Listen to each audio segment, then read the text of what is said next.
அஸ்ஸலாமு அலைக்கும். இன்றைக்கி என்ன பண்ணோன்னா நெத்திலி கருவாடு தொக்க வைக்க போகிறோம். எப்படின்னா சூப்பராக இருக்கும். இந்த மழை காலத்துக்கு கருவாட்டு குழம்புலாம் வச்சு சாப்பிட்டா உடம்புக்கு ரொம்ப நல்லது, எதிர்ப்பு சக்தி கிடைக்கும். இப்போ பாருங்கள் எவ்வளோ வெள்ளையாக சூப்பராக இருக்குது.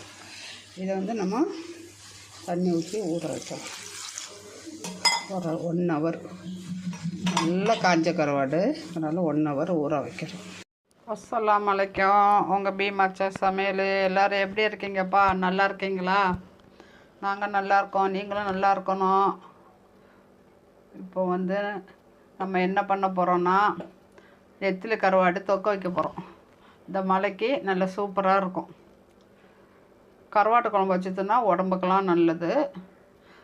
நான்வெஜ் திங்காதவங்க பூண்டு மிளகு குழம்பு வச்சு சாப்பிட்லாம். ஓகேவா? இப்போ வாங்க நம்ம வீடியோக்குள்ளே போகலாம். சட்டி வச்சுட்டோம். எண்ணெய் ஏற்கனவே ஊற்றிட்டேன். எண்ணெய் ஒரு 3 ஸ்பூன் ஊற்றிருக்கேன்.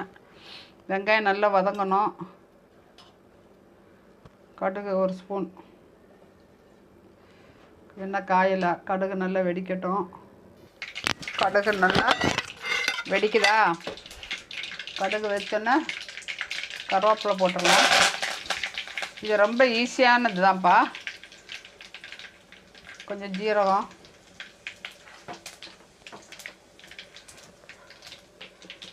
இப்போ நமக்கு கருவாடு தொக்குக்கு எவ்வளோ வெங்காயம் வேணுமோ அது போட்டுக்கலாம். நான் ஒரு 2 வெங்காயம் போட்டிருக்கேன். இப்போ வெங்காயம் வெட்டுறது, தக்காளி வெட்டுறதெல்லாம் காட்டினோன்னா நம்மளுக்கு வீடியோ ரொம்ப ஜாஸ்தியாக போயிட்டே இருக்கும். அதனால் வெங்காயம்லாம் எல்லாத்துக்கும் வெட்ட தெரியும். இப்போ தான் நிறைய பேர் கட்ரு வச்சுருக்காங்களே, கட்ரு வச்சே வெட்டிடுவாங்க. இதை நம்ம நல்லா வதக்கலாம்.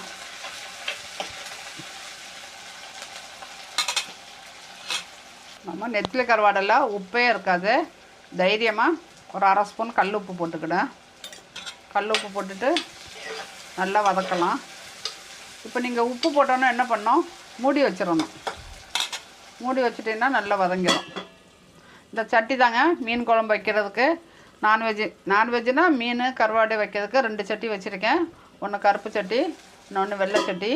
இதில் செஞ்சோன்னா நல்லா சூப்பராக இருக்கும். மூடி வச்சோன்னே கொஞ்சம் வதங்கிடுச்சு. இது முளை கட்டின வெந்தயம். நம்ம சாதாரண வெந்தயம் இருந்தாலும் போட்டுக்கலாம். இது நம்ம வீட்டில் முளை கட்டி வச்சுருக்கோம், அதனால் இது போட்டுறோம்.